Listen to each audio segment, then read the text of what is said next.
we're going to have a conversation about mental health in cricket. And clearly that's sparked up, will focus some minds on that subject with what has happened recently with Graham Thorpe, of course. And spectators here at the Oval have seen a new mural outside the ground in tribute to the former England and Surrey player. There's also a book of condolence that's open for people to sign this week. Thorpe's funeral took place on Wednesday with a private service followed by a wake here in the long room at the Oval. Before play this morning, Graham's widow Amanda rang the 5-minute bell.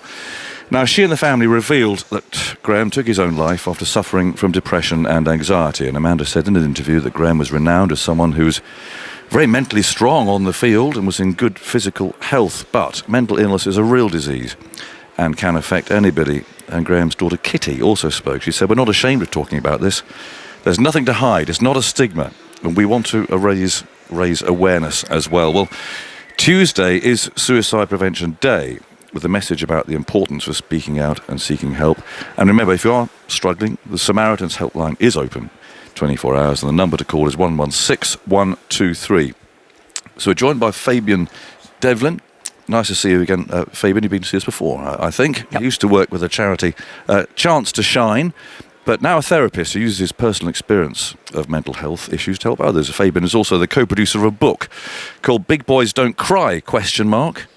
Which features stories of men, including Marcus Trescothick, sharing their experiences of mental health. And from the PCA, the Professional Cricket Association, Luke Reynolds, to tell us what the PCA is doing to help cricketers struggling with mental health issues. Thank you both for coming. Obviously a very delicate subject, and one particularly so at the moment. Luke, I just want to start with you, because there has been this link with cricket, hasn't there? And suicide, and there have been books written about it. I mean, there is a link, and I wonder why. I'm sure a lot of people would wonder why, and it'd be interesting to know what the PCA is doing about that connection.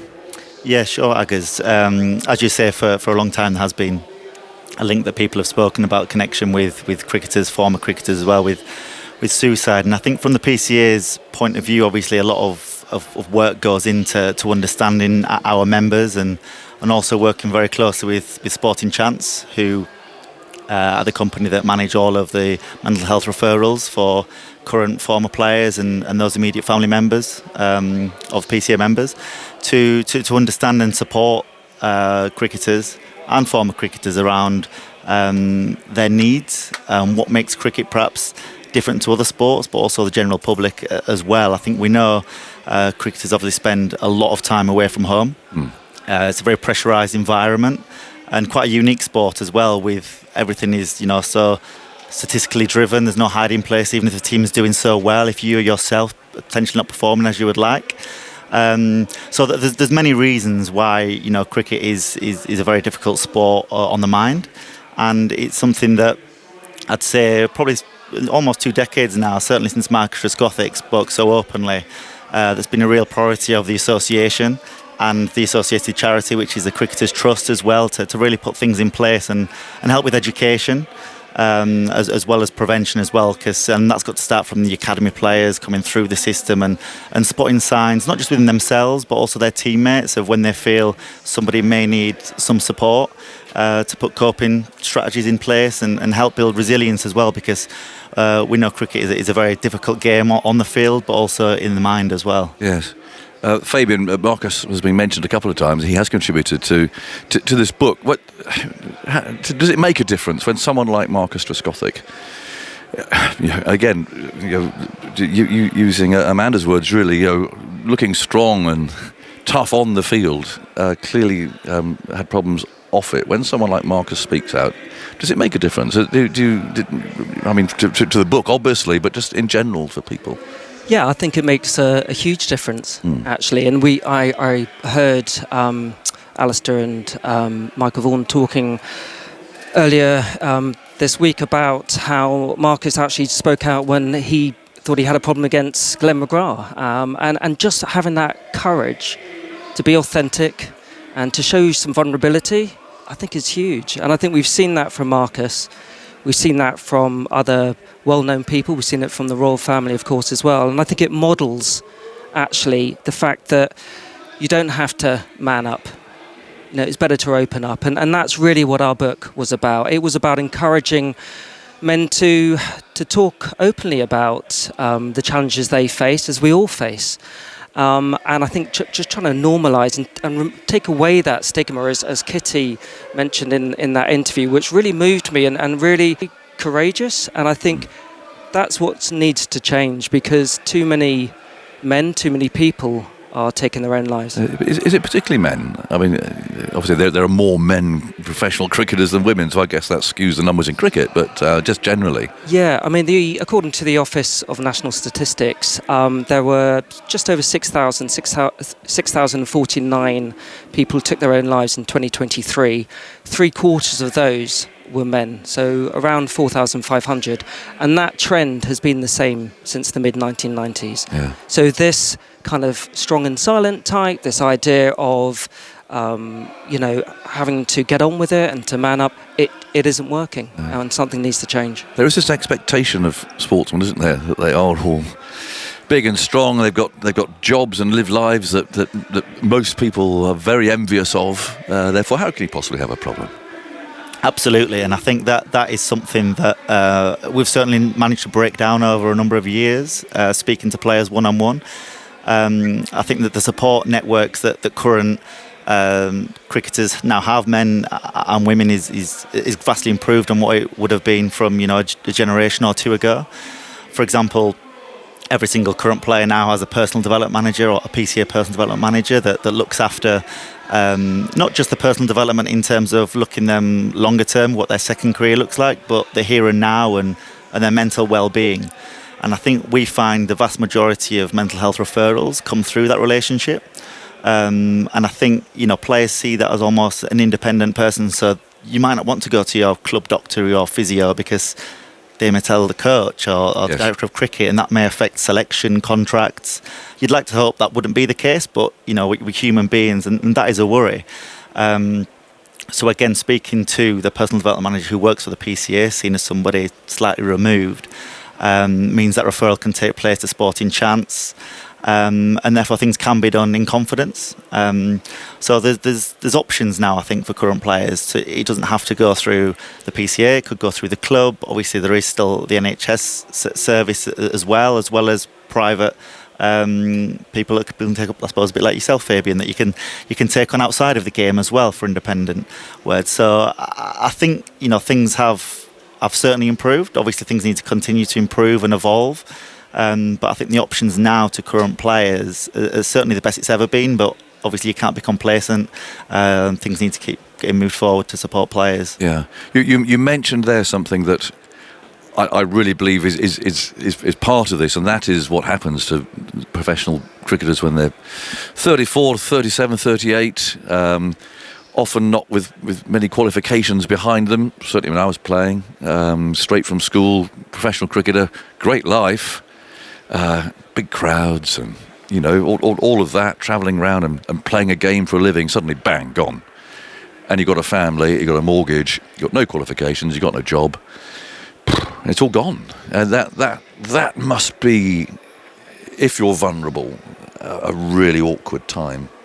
Absolutely, and I think a lot of players certainly say that loss of identity of when players all finish. of those things, all of people wanting to have your autograph, all that sort of stuff. Absolutely, and you're walking down the street and someone's like, "Oh, who you are?" Well, I play cricket for England. It's like when that stops, it's about the network now around players is really trying to make sure that person is not just a professional cricketer. What else have they got outside of playing in front of packed houses, like you said?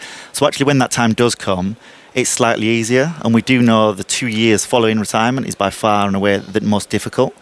And that's where players do have much more regular check-ins with their personal development managers to see how they're going. But one thing that we really try and do now is to make sure we're speaking to the players ahead of that point. So when they do finish, if it is abruptly through an injury or an illness, or whether it is planned over a period of time, that there's things in place for those individuals. So when that does hit and they stop playing, they've got some things in place already to help them, because we do know it's obviously such a incredibly challenging time. Yes, you're nodding, Fabian. That seems to be a clear point. It is, and I think it came out in the book. Actually, we in the book we gathered 60 stories from men and partners of men, just to tell their story in a short way, telling their story, but also providing tips on what helped them get better, what helps them stay mentally well, and I think that those themes of loss, and that could be a bereavement, but it could be, as you say, identity.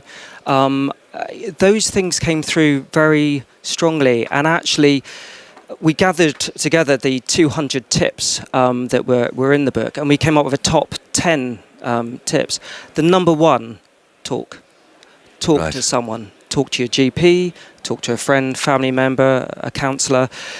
It's just this idea of getting it outside your head, and how do you start that conversation with somebody either somebody like you, who you're a complete stranger but obviously qualified, who you go and see. But if it's a friend, how do you actually start that initial conversation? Well, it's difficult. It's difficult when you've been so used to not talking about it and to holding in, and just getting on with things. But there comes a time when you have to seek help, and you have to share. And I think it could be with your GP, and they are much better now at listening. I think actually a lot of it is, I come back to this word modelling, and this, if you are somebody who can share a bit of vulnerability, say, I'm having a bit of a rough time, then actually that gives someone else permission to talk about what they're going through. And the key thing is, you don't have to fix it. If you're a friend, you don't have to fix it. Yes. You just have to listen. Well, that's going to be my next question. What do you do if you are that person that's approached by someone who you know, and they open up to you? What do you do? Number one, don't panic. Don't panic. It's great that they've actually taken that step. Listen. When I speak to clients, and that right at the end of our sessions, right at the end of the therapy, I say, we have a safety plan, and I say to them, what do you want people to do and to say to you when you approach them? Just listen. Don't try and fix me. Just listen. And I think that is so important. It takes the pressure off the person who's listening. They don't have to fix it. Signposting is really important as well, knowing where they can get help. So as you said at the beginning, the Samaritans, but there are also a lot of charities. There's one called Campaign Against Living Miserably, who the proceeds of this book is going towards, and they have a helpline that you can call if you're struggling, or if you have a partner or a friend who is struggling as well. And I actually think these kind of charities are out there. It's just about a case of accessing them. There's a great one, before I forget, called the Zero Suicide Alliance, and I did it the other day. It was a 20-minute training session online, and it went through different scenarios: a friend, family member, work colleague, and it just, again, exactly what would you do in these scenarios? What would you do if it's a stranger? And it talks you through and it's free. So I'd really recommend doing that. Professional sport is wonderful. Professional cricket is amazing, but it can be brutal. We talked about the job going. Everything is public. Your form is public. It's widely discussed, pretty brutally on social media. Again, what's the PCA line with probably sort of young cricketers on social media? Because I think probably football's probably even worse than cricket as far as that's concerned. But there's a lot of unpleasantness, nastiness on there, isn't there? Very personal. Yeah, it really can be, and some people, I guess, a little bit like Josh Hull, can come from almost nowhere to playing for England in no time at all, and that exposure, not just against world class opposition, but it means the world's watching you on social media as well. And I think I remember a good line that Keaton Jennings once said was, once you've got social media, the whole world has basically got your mobile phone number. Yes. Everyone can message you. It's true, yeah. And that was part of some education that we delivered 2 or 3 years ago to every professional squad around building resilience around social media and use of mobile phones. And because we know members or players and former players like to listen to current and former players, we receive quite a lot of videos and messages from current players about how they deal with certain things and the good and the bad, and do they actually go on social media as much as they used to do, or when it's in or out of competition, do their zone in and out. And there were so many interesting nuggets there from players about how they handle the situation. And we went out and delivered, specific hour-long workshops to every single professional squad, based purely on social media, which I know was very well received. And starting from this October, we have a new workshop that's going to be started called Mental Fitness Education, which is thanks to 5 years of research with Bangor University, which more details will come out towards the end of this year. But it was a huge research project with current players, kind of spotting different parts of every year to work out how players were feeling. So it's a really, really huge piece of work.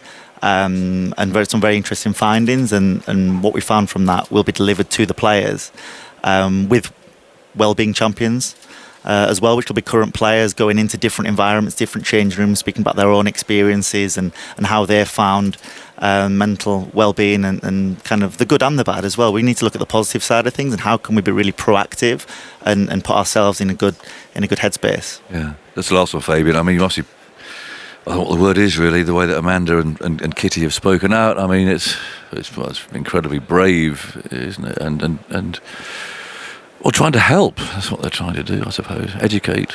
It is, and I think it's, huge credit to them. I mean, they must be going through a lot of pain. It is hugely painful, and they need that time to grieve.